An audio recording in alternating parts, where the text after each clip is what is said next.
ఓం శ్రీ గురుభ్యో నమ. ఓం శ్రీమాత్రే నమ.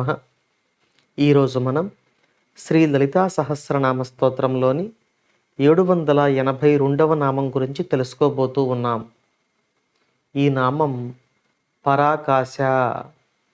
ఈ నామానికి మంత్రస్వరూపం శ్రీ పరాకాశాయై నమః.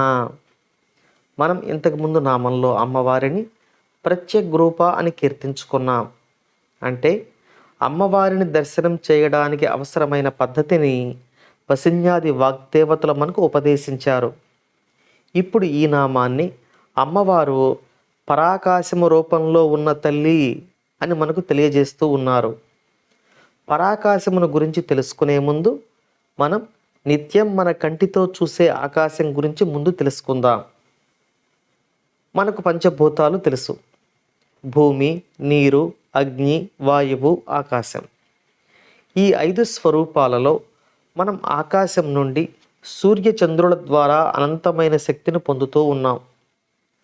మనం జీవించడానికి అవసరమైన శక్తి మనకు ఆకాశం నుండే లభిస్తూ ఉంది.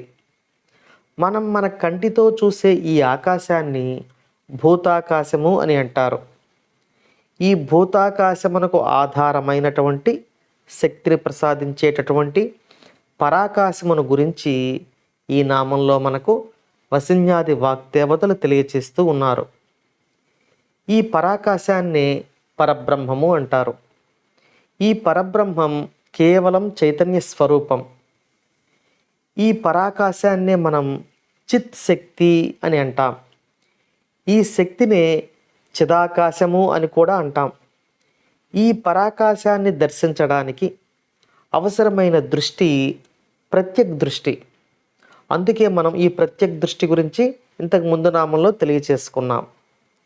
ఈ ప్రత్యక్ దృష్టి ఉన్నవారికి ఈ పరాకాశం అనుభవానికి వస్తుంది. మనం ఇంతకు ముందు నామాలలో ఈ విశ్వం యొక్క స్వరూపం సూక్ష్మ రూపంలో మనలో కూడా ఉంది అని తెలుసుకున్నాం కదా.